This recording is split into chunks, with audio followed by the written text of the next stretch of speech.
নমস্কার বন্ধুরা, আজকে আমরা জন মেসফিল্ডের লেখা সি ফেভার কবিতাটা নিয়ে আমরা আলোচনা করতে চলেছি।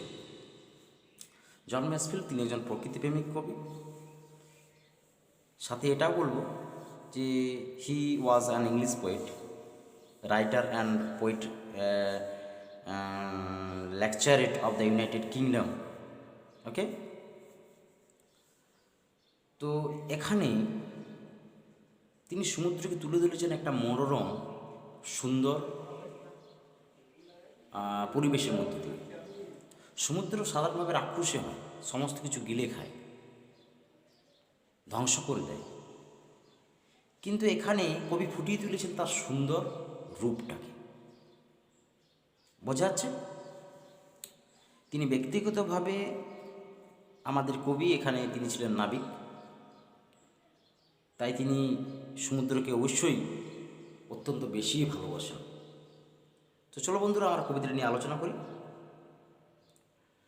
কবি বলছেন প্রথম স্ট্যান্ডাতে, I must go down to the seas again.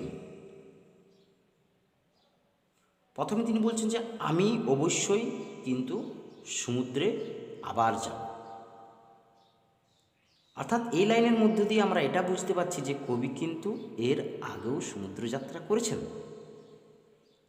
এটা কিন্তু তার প্রথম নয়, তার অভিজ্ঞতা আছে এর আগে, তাই না? To the lonely sea and the sky, তিনি কোথায় যাবেন? শান্ত সমুদ্রে বা একাকিত্ব সমুদ্রে। লোনলি আমরা কোয়াইটও ধরতে পারি, তাই না? একাকিত্ব সমুদ্রে এবং আকাশের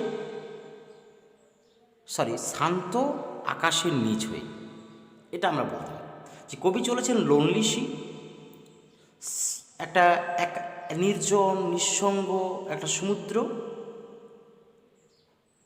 এবং আকাশের নিচ দিয়ে, অর্থাৎ শান্ত আকাশের নিচ হয়ে তিনি কিন্তু যাবেন। অ্যান্ড অল আই আক্স ইজ এ টল শিপ, এবং আমার চাই কি, এখানে আক্স বলতে কি বলবো, যে ওয়ান্টেড টু সামথিং, কিছু চাওয়া, জিজ্ঞাসা করা হয় কিন্তু এখানে চাওয়া। ইজ টল শিপ, তার একটা প্রয়োজন কি, একটা বৃহৎ বা লম্বা জাহাজ, শক্তপুক্ত একটা জাহাজের প্রয়োজন। And a star to steer her by, একটা নক্ষত্র যেটা কি করবে না, যেটা পরিচালনা করবে এই টল শিপটাকে, দিক নির্ণয় করবে আর কি বলতে পারে। তো জানি যখন কম্পাস আবিষ্কার হয়নি তার আগে পোল স্টার, অর্থাৎ ধ্রুব তারা, কোন স্টারের কথা বলা হচ্ছে? পোল স্টার, ধ্রুব তারার কথা বলা হচ্ছে। ধ্রুব তারা উত্তর আকাশে ওঠে এবং তার মধ্য দিয়ে আগেকার নাবিকেরা দিক নির্ণয় করতো, তাই না? And the wheels kick and the wind song and the white sail shaking and a grey mist on the sea's face and a grey dawn breaking. কি বলছেন? এবং ওই জাহাজের যে যে চাকার ঘর্ষণ বা ধাক্কা, এবং দ্য উইন্ড সং বাতাসের গান, এবং দ্য হোয়াইট সেল শেকিং সাদা পালের কম্পন বা ঝাঁকুনি, এবং গ্রে মিস্ট অর্থাৎ মিষ্টি যে ধূসর কুয়াশা, সেগুলো লেগে থাকবে কোথায়? অন দ্য সিজ ফেস, সমুদ্রের মুখে।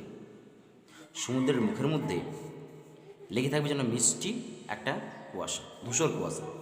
And a grey dawn breaking, এবং ধূসর ভোর। ওকে, তো নেক্সট স্ট্যান্জায় কবি আবার সেই আগের কথা রিপিট করেছেন যে I must go down to the seas again, যে আমি আবার পুনরায় সমুদ্রে অবশ্যই যাব। To the call of the running tide, কাদের ডাকে? না, স্রোতের ডাকে। রানিং টাইড, যে ছুটন্ত স্রোত, তাদের ডাকে কিন্তু আমি যাব, তাদের জন্য যাব। ইজ এ ওয়াইল্ড কল, সেই ডাকটা কেমন না, সেটা হবে ডাকটা না ওয়াইল্ড, অর্থাৎ যেটা পাগল করার মতো, পাগল করার মতো ডাক। অ্যান্ড এ ক্লিয়ার কল, এবং পরিষ্কার call, that may not be denied, যেটা কিন্তু অস্বীকার করা যাবে না। অস্বীকার করা, ডিনাইড মানে অস্বীকার করা। অ্যান্ড অল আই আক্স is a windy day with the white clouds flying. আর আমার প্রয়োজন বা আমার চাই একটা ঝোড়ো একটা দিন, ঝোড়ো বাতাসের দিন, Windy day, the white clouds flying. তো যেখানে মেঘগুলো, সাদা মেঘগুলো, সেটা কী হবে, উড়ে যাবে। পরিবেশটা বন্ধুরা একটু ভাবো, কত সুন্দর একটা পরিবেশ আঁকছেন কবি। And the flung spray and the blown spume and the seagulls cry. সাথে কি কি থাকছে না, সাথে জলের যে কোনাগুলো সেটা স্প্রে হচ্ছে, ফ্লাং উপচে পড়ছে, অ্যান্ড দ্য ব্লাউন স্পিউম, ফেনাগুলো কী হচ্ছে, ফেনাগুলো চারিদিকে ছড়িয়ে পড়ছে, হ্যাঁ, উপচে পড়ছে, অ্যান্ড দ্য সিগলস ক্রাইং, আর সাথে তখন যে শঙ্খচিলের যে কি না চিৎকার, সেটা শুনতে পাওয়া যাচ্ছে বা শুনতে পাওয়া যাবে। কবি এগুলো তিনি চাইছেন যে সমুদ্র যাত্রা করার সময় তার যেন এগুলো থাকে। ওকে, বোঝা গেল এই দুটো স্ট্যান্জা। তো এখানে এই কবিতার যে শেষ স্ট্যান্জা, সেখানেও কিন্তু কবি প্রথমে আবার সেই একই কথা রিপিট করেছেন। এটার মধ্যে দিয়ে কী বোঝা যাচ্ছে যে কবির যে একটা অদম্য ইচ্ছা সমুদ্রে যাওয়ার, যে সমুদ্রকে তার ভালো লাগে, সেটাই কিন্তু এখানে প্রকাশ করছে। তাই তো প্রথম কবিতার লাইনগুলোতে তিনি তিনবার এখানে কী করেছেন, রিপিট করেছেন, তাই না? এখানে কী করেন না, the poet feels at the anticipation of the sea voice, এটাই বলতে পারি আমরা, তাই না? এই তিনটে লাইনকে আমরা লক্ষ্য করি, তাই না? তো I must go down to the seas again. তো আমি কবি বলছেন যে আমি আবার কিন্তু পুনরায় সমুদ্রে যাব, অবশ্যই যাব, must. To the vagrant gypsy life. তো কাদের জন্য না, ওই ভবঘুরে জিপসিদের জীবনের জন্য, ভবঘুরে জিপসিদের জীবনের জন্য আমি কিন্তু কোথায় যাব, ওই সমুদ্রে যাব। বোঝা গেল লাইনটা? পরের line, to the gull's way and the whale's way where the wind's like a whetted knife. কাদের পথ ধরে, শঙ্খচিলের পথ ধরে, তিমি মাছের পথ ধরে, whale's way where the wind's, যেখানে বাতাসটা লাগবে কেমন, লাইক এ হুইটেড নাইফ, যেমন চকচকে সাম দেওয়া ছুরির মতো লাগবে, তাই না? অর্থাৎ বাতাসটারও প্রয়োজন আছে, বাতাসটারও এখানে চকচকে কোনো ধার দেওয়া ছুরি মানে কি, ছুরিতে হয়তো সঙ্গে সঙ্গে কেটে যেতে পারে হাতটা, কিন্তু বাতাসটা যেন এতই বাতাস আছে সেখানে, সে বাতাসটা ওই লম্বা যে বড় বৃহৎ জাহাজটাকে, সেটা কিন্তু ঠেলে তার নিজস্ব যে তার দিক, তার যে লক্ষ্য, সেই লক্ষ্যতে কিন্তু তাকে পৌঁছে দেবে। বোঝা যাচ্ছে? তার জন্য তিনি এখানে এই লাইনটা বলেছেন, তার বাতাসটা কেমন প্রয়োজন না, like a whetted knife. And all I আক্স is A Marion from a লাফিং ফেলো রোভার। এবং আমার প্রয়োজন না কিছু অদ্ভুত গল্প, মেরিয়ান, যেটা আনন্দ দেবে, মেরি মানে আনন্দ হবে। তো আমাদের কী দেবে না, কিছু আনন্দ দেবে। গল্পটা কেমন, ইয়ন গাঁজাখুরি, অদ্ভুত ও বাস্তবিক গল্প আমাকে শোনাবে। আর কার কাছ থেকে শুনবো, ফ্রম এ লাফিং ফেলো রোভার, একটা হাস্যরত একটা আমার নাবিক সঙ্গীর কাছ থেকে শুনবো। অ্যান্ড এ কোয়াইট স্লিপ, তখনই দেবো একটা শান্ত ঘুম আমার প্রয়োজন, তখন একটা শান্ত ঘুমের প্রয়োজন। অ্যান্ড এ সুইট ড্রিম, একটা মিষ্টি স্বপ্নের প্রয়োজন। When the long trick over, যখন আমার এই সমুদ্র যাত্রাটা অবশেষে শেষ হবে। অর্থাৎ ট্রিক বলতে কোনটা, ট্রিক মানে এখানে সি ভয়েজের কথা বলা হচ্ছে। কার কথা বলা হচ্ছে? সি ভয়েজ, সমুদ্র যাত্রার কথা বলা হচ্ছে। তাহলে আমাদের এই তিনটে স্ট্যান্জা পড়ার পরে, 1, 2, 3 এই তিনটা স্ট্যান্জা পড়ার পরে আমরা প্রথমত একটা পাচ্ছি কি না, কবির যে প্রত্যেকটা স্ট্যান্জাতে তিনি বলছেন কি না, I must go down to the seas again. এই কথাটা কিন্তু বারবার তিনি কী করছেন না, রিপিট করছেন। ওকে, অতএব এটার মধ্যে দিয়ে আমরা একটাই বারবার লাইন উঠে আসছে যে কবি এখানে ফিলস করছেন কি, at the anticipation of the sea voice, সমুদ্রতে যাওয়ার জন্য তার একটা প্রচেষ্টা, যে তিনি সমুদ্রে যাবেন, সমুদ্রকে তার ভালো লাগে। আর অবশেষে বলবো এটাই না, তিনি একজন প্রকৃতি প্রেমিক। ওকে, বোঝা যাচ্ছে?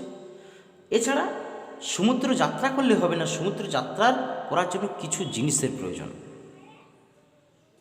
সেগুলো কি কি প্রথমে যেন আমার এখানে বলা হচ্ছে যে প্রয়োজন কি না, সমুদ্রটা অবশ্যই লোনলি হতে হবে এবং মুক্ত হতে হবে, মুক্ত আকাশ। তার প্রয়োজন হচ্ছে একটা বৃহৎ লম্বা জাহাজের, সাথে প্রয়োজন একটা স্টার, পোল স্টার, ধ্রুবতারা, যে কিনা দিক নির্ণয় করবে। এলো পাথারে চলে গেলে হবে না, একটা দিক নির্ণয় করবে। চাকার ধাক্কা আর বাতাসের সং, বাতাসের গান কিংবা সাদা পালের কাঁপুনি, এগুলো একটা পরিবেশ সৃষ্টি করছে। কিন্তু আগেরগুলোতে কবি তিনি এগুলো চাইছেন, তাই না? Grey mist on the sea's face, একটা মিষ্টি ভোরের যে কি হবে, ব্রেকিং হবে, অর্থাৎ মিষ্টি ভোর যেটা কি বলবো উঠবে, সেইগুলো কবি কিন্তু এগুলো একটা কবি চাইছেন। Tall ship, star, lonely sea, sky, কিন্তু এগুলো কি প্রকাশ করছে না, এগুলো তোমার প্রকাশ করছে যে একটা পরিবেশ, সেটা কিন্তু প্রকাশ করছে। I must go down to the seas again. পুনরায় আবার তিনি বলেছেন যে গো ডাউনে আমি আবার যাব। রানিং টাইডদের জন্য তিনি যাবেন, কিন্তু সেখানেও তিনি প্রয়োজন আছে কিসের না, উইন্ডি ডের, একটা বাতাসের দিনের প্রয়োজন আছে তার, যেখানে সাদা মেঘগুলো উড়ে যাবে, এটা তার প্রয়োজন। কিন্তু এখানে বলা হচ্ছে দ্য ফ্লাং স্প্রে, ব্লাউন স্পিউম, সিকাল স্ক্রাইন, এটা একটা পরিবেশ সৃষ্টি করছে। বোঝা যাচ্ছে আমি কি বলতে চাইছি? পরের লাইনে তিনি যাবেন হয়তো ভেগারান জিপসিদের জন্য, কিন্তু প্রয়োজন কি আছে না, প্রয়োজন আছে না গাঁজাখুরি গল্প বলার একটা লোকের, এটা প্রয়োজন আছে, একটা শান্ত ঘুমের, একটা মিষ্টি স্বপ্নের, এটার প্রয়োজন আছে। তো বোঝা গেল? আশা করি বুঝতে পেরেছো বন্ধুরা। ধন্যবাদ।